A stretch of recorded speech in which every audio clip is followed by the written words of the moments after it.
I'm visiting with you this morning from my offices at the Haddock Foundation in Fort Worth, Texas. I need just a few minutes of your time this morning in order to get to know you better and to allow you to get to know me better and perhaps understand why I particularly and the executive committee does and the management committee does endorse, support, and push this pivot strategy with such zeal and commitment. And I think you will see that from what I'm talking about in this introduction. The Haddock Foundation supports the Golden Arm Foundation. Golden Arm Foundation gives the Outstanding Collegiate Award to the outstanding quarterback, and it's called the Golden Arm Award. Well, I've had the pleasure, along with Brooks Robinson, Hall of Famer from the Baltimore Orioles, and of course the Unitas family, to serve on that board for a number of years. And I've proudly served. I've learned much about the history of John Unitas and, of course, about Brooks Robinson as well. Well, I met John Unitas at a birthday celebration years ago. It was fun and joyful and proved out what I had known, because as a young man, I really knew him much earlier. But the spirit of John Unitas is what I really knew. I had observed him. I knew him as what everybody else thought, the greatest player that ever played the game of football. I studied his attributes.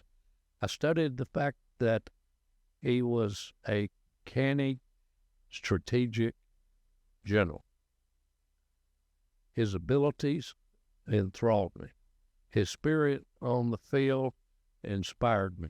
His commitment to excellence caused me to drive, and most of the things that I did on a regular basis.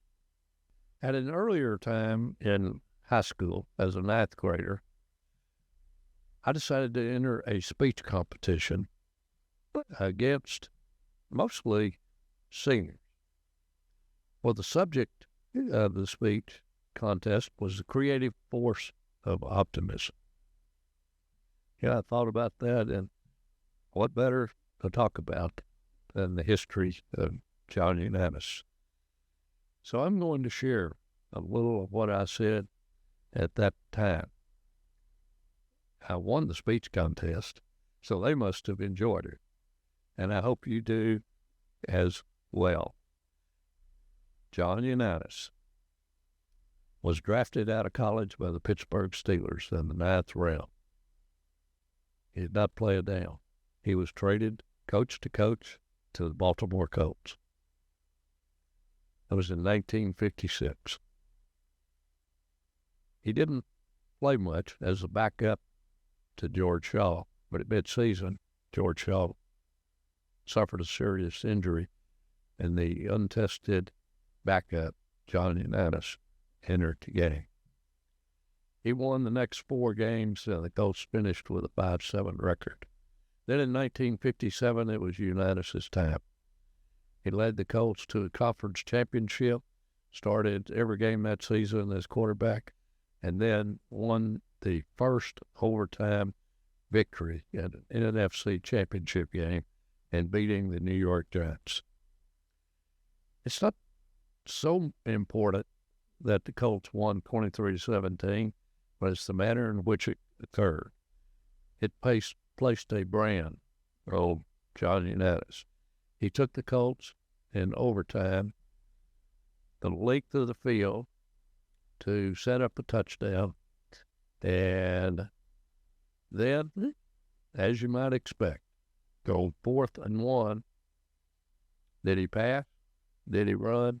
He handed off to Allen the Horse Amici, and Amici scored from the 1-yard line, and that gave the Colts the 23-17 victory over the Giants. After that, And through the rest of his career, John Unitas has been recognized as the greatest quarterback of all times.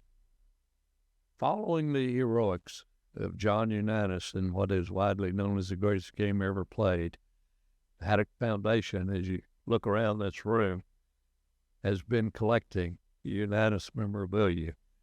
And I'm proud to say that I did most of that, enjoyed every minute of it. That speech, which I gave as a ninth grader, I must say, is the reason that I am an opportunist today. It gave me a chance to study in more detail the career of John Unitas. That optimistic approach is what I have applied, along with a spirit of optimism, zeal to win, and application of excellence to every company, every business transaction I have been involved with. And today, we are where we are with Silver Star because of what I learned from John Unitas. Through this foundation's work, I've had the opportunity to hear from most of the championship game players that were right alongside John Unitas. So I asked the question, what made John Unitas so different? What caused him to win? Well, they'd step up. Well, Gerald, let me tell you, he was the type of person that we just wanted to follow. If he said it, we wanted to do it. If we were on the 10-yard line and need to score and drive 90 yards, at first snap, we thought we could do it. Sometimes we didn't. Most of the time, we did. No matter where we were, he instilled in us the ability to recognize an adversity as just a hurdle over which, with the right stride, we could jump in sequence. That is what John Unitas taught us. It's not just about winning. It's about overcoming adversity and positioning yourself to win. That is the difference. He also told me an example, that is Raymond Berry did, that Unitas, this is one of his favorite Unitas stories. He said, we're at midfield, an important game in the season. It's 4th and 1. Now, there's time left on the clock to play the game out, but not much. Well, what Unitas was able to do is many times call his own plays and keep the defense off balance. But on 4th and 1, generally, most would expect handoff to the fullback, make the first down, continue the drive. So as Raymond Berry said, defense does not know. So on that play, Unitas did audible and faked to the fullback, hit me down the sideline quickly, and before I knew it, I was scoring game-winning touchdown. Well, that is John Unitas. Yes, it is true that Unitas was opportunistic, but he was opportunistic and optimistic based on a well-planned foundation. What did he do? Well, as Raymond Berry told me, we practiced that play, Gerald, every practice of the season, every pregame drill. We knew exactly what that play required, and that is the right time, the right opportunity, and perfect execution. Well, that is teamwork, and that also is what we're trying to apply here at this great team opportunity set at Silver Star. Let's face it, I know I do not have the abilities that John Unitas had, but I believe I have the same temperament and the same general personality and the same desire to excel and to win. That has been important to me all of my life. And I believe And in fact, I know that I have the ability to apply what's necessary to my game here at Silver Star at this time. And that, quite frankly, is the primary reason that we're in the push right now and pushing as hard as we can for good business reasons, a foundation that has been prepared well in order to be successful with this pivot. What I have learned from John Unitas, I have applied successfully in every business transaction I've been involved with and in building corporations, great companies, whether as a founder, co-founder, serving some other capacity. It takes teamwork, it takes leadership, and it takes that game type of zeal. It also gives me the ability to fully understand our pivot strategy today, to prepare for our adversity, to be able to jump over those hurdles, and to move and to totally debunk the strategy that has been advocated by Alan Hart, that comes not just with a hope and optimism, but with a well-founded belief. And so now we'll spend the rest of the morning talking about that pivot strategy at a general high level.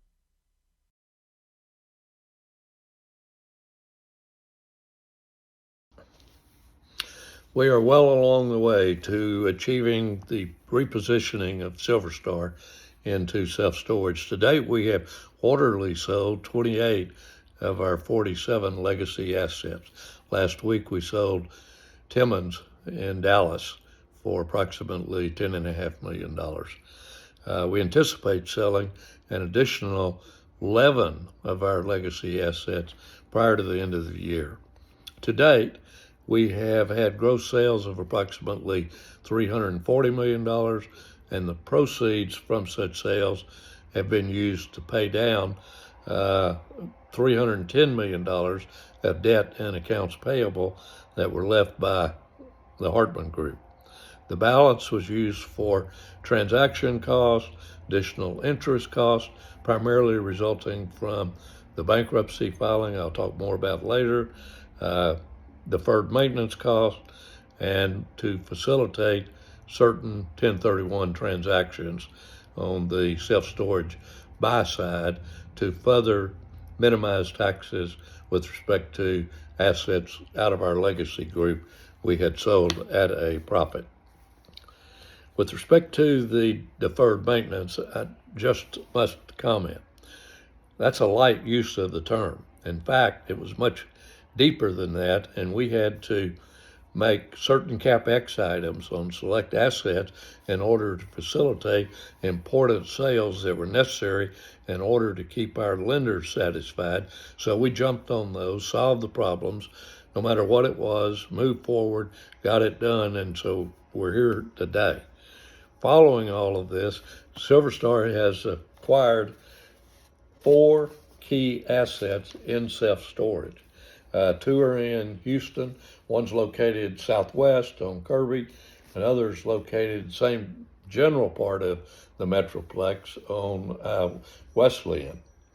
We also recently acquired an asset in McKinney on the Virginia Parkway, and then our crown jewel has to be Delray Beach in Florida. Delray Beach is one of the top 10 growing markets in the country. It's benefiting from strong demographic immigration. Couple that with first-time home buyers and a strong demand associated with a smaller footprint for lack of storage in the home buyers and all the reasons associated with that. Delray Beach, with a 90% occupancy and below market rents, affords us an opportunity for strong growth as well as resilience and a strong institutional class asset. As a result of the company's acquisition of Southern Star, keep in mind that with Southern Star, we acquired it as a sub. We acquired 9 self-storage properties in connection with that acquisition. They're in 4 DSTs. From a DST, Southern Star leases the property, operates it, and one of the reasons we really wanted to acquire this company and now decided to try to turn it around because it did have some operating problems. Now, our management team is engaged in turning it around because we see that these DSTs can be an integral part of Silver Star's plan going forward for additional financing with certain types of assets to further our growth strategy that's associated with our overall plan. But out of these 4 DSTs, we've got properties located in Texas, Florida, Colorado, North Carolina, and then a Rockport asset that I actually consider a coastal asset in Texas. Combined, the 9 properties have over 300,000 square feet and cover over 40 acres, have an estimated value, gross value of $30 million, and there are 2,500 rentable units there. When you add in these 9 properties with the properties that Silver Star has acquired, Silver Star has a total of 13 self-storage properties with 5,100 units and over 550,000 square feet. The self-storage facilities have a combined value of more than $100 million. And with an additional class of assets we have acquired, that being what I call the credit assets, we have $60 million, virtually 100% financed. Those assets were acquired because they facilitate and can help us going forward and have helped us with respect to 1031 transactions. And in addition, if interest rates decline as anticipated in 24 and maybe through 25, if we have a soft landing, then the quasi-equity portion or form of that investment could provide an additional return from the assets. But we don't intend, because of the attractive features of the financing loan, to pay it off with respect to the asset that we continue to sell from our legacy portfolio. When everything is said and done, the pivot is completed, Silver Star projects that it will have under its control or ownership approximately $380 million in self-storage credit assets and any retained legacy assets. Let's talk about the legacy assets a minute. We stop and check our assets every step of the way, and we're at a crossroads. That crossroads results from the fact that we've got assets that could, in our judgment, realize greater value if they were repositioned internally. So we're examining those assets now. But as we continue those examinations, we will keep you abreast of what we intend to do. But we do not think there will be a problem, and that we can manage self-storage assets going forward and these legacy assets as well. And the legacy assets that we will pick to retain will be those that provide the greatest short-term increase in value with the smallest amount of CapEx in order to get those numbers. In other words, they must have a sufficient return on investment associated with the repositioning of those assets. The past year has certainly not been free of challenges, as John Unitas would say, just another hurdle, but we've had to jump them. Of course, the bankruptcy. Problems were serious there with our SPE and compounded by the lis pendens that we think was improperly filed, and that Mr. Hartman has admitted that he had no interest in the property. He did that in court and depositions, and then admitted judgment in the bankruptcy court. So we feel pretty good with all of that and our litigation in Houston, where we're seeking close to 75 in actual damages and punitive damages on top of that, which also could be, in fact, a crown jewel for the company as we go forward. In addition to the bankruptcy problem, the liens, we had to fight through a proxy contest. Much of that I can't speak to. I can say that based on communications with our stockholders, both before and afterwards, we believe that we had overwhelming support for the pivot, and so we are mandated and charged with carrying that objective out for the benefit of our stockholders. We anticipate that the legacy assets that we will retain, if we retain, will have values of between $74 and $85 million, roughly. Those would include Ashford Crossing, 2 Houston, Westheimer Central Plaza, Houston, 3 Forest Park, Dallas, 601 Sawyer Street, Houston, 1 Technology Center, San Antonio, Preserve, Houston. Keep in mind this hold may change, but those are the assets that we're looking at now. Now, one further comment on the self-storage coupling with the home buyers. I had the opportunity to serve on the Meritage Homes board for 20 years. In that service, I was really involved in the turnaround in 2008 from the systemic financial crisis. But I think even more importantly than that was to help the company strategically reposition itself as a first-time home buyer company. That happened on the footprints of D.R. Horton. Horton is the leader. We moved from a top 10 to a top 5 from housing sales, home sales. Stock was at 70, now it's at 200. I take great pride in working with the management team and helping to facilitate, understand, and develop the relationship to the current environment for first-time homebuyers. And let's face it, both sides of the aisle today are proposing something to encourage first-time homebuyer.